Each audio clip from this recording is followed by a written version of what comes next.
Now, more families living in the occupied West Bank are facing displacement as Israel plans to carry out new demolitions in the territory. Last month, Israel's civil authority gave the order to level more than a dozen structures in the Bedouin village of al-Kheir in the Masafer region. Now, on Sunday, authorities delayed that demolition by 14 days after more than 100 US lawmakers issued an appeal to Prime Minister Benjamin Netanyahu. Our correspondent, Gordine, has been to visit the community who settled there after the mass displacement of Palestinians in 1948 and 1949. Residents of the Bedouin village of al-Kheir woke up with a fright on Wednesday as several bulldozers approached their village. This time they were spared and the bulldozers drove on. People here have been living in constant fear as the Israeli civil administration last month ordered the demolition of 14 structures in this village. Among them the community centre, one of the few places for kids to play and a key hub for people to meet. Since the morning when we just get the news that these bulldozers just pulled over nearby al-Kheir here, we felt very afraid and we felt, oh, they will come to al-Kheir for sure.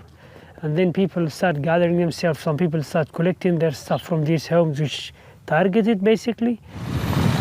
Instead, the bulldozers made their way to a neighbouring village. We follow their trail through the vast expanse that is Masafer Yatta in the south of the occupied West Bank. This is all that's left of Samir Hamamde's home in Fakhit. He lived here together with his wife and 7 children. They came here and they demolished everything you see. Here we had 3 rooms, a kitchen, a bathroom, and a canopy. They didn't leave anything standing. As you can see, nothing at all. There was also a water well, and they destroyed that too. Israeli authorities consider most Palestinian structures in Masafer Yatta to be illegal for lacking Israeli building permits, which are almost impossible for Palestinians to get. Israel declared a part of Masafer Yatta a closed military zone in the 1980s, even though many families had been there for decades, living on the land they used for herding and agriculture. Residents tried to appeal the military designation, but in May 2022, the High Courts of Justice in Israel reaffirmed the army's authority.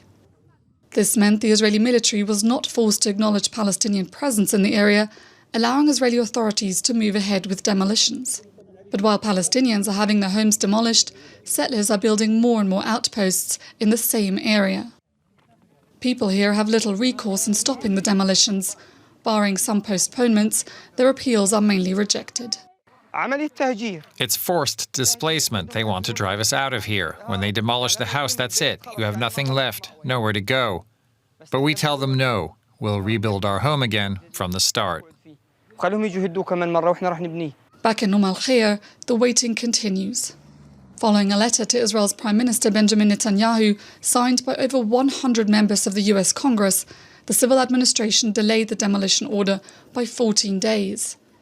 But uncertainty lingers over what will happen then. Well, that report from DW correspondent Gordine, and we asked Emily whether that 14-day pause is just delaying the inevitable. I think it really depends on international pressure at this point. Palestinians on the ground have very little recourse in terms of defending themselves against these demolition orders. And we just saw that this letter signed by over 100 US lawmakers to Israel's Prime Minister Benjamin Netanyahu led at least to a postponement. But of course, that means the demolition isn't off the table. And when it comes to political will in Israel, there certainly is a very strong indication that the Israeli government is pursuing annexation. Finance Minister Bezalel Smotrich, who's also in charge of settlement policy, has made it very clear that he is pursuing a maximum territory with a minimum population. So it will require outside pressure to change the course of the Israeli government and also to change the fate, really, of the Bedouin village of al-Kheir.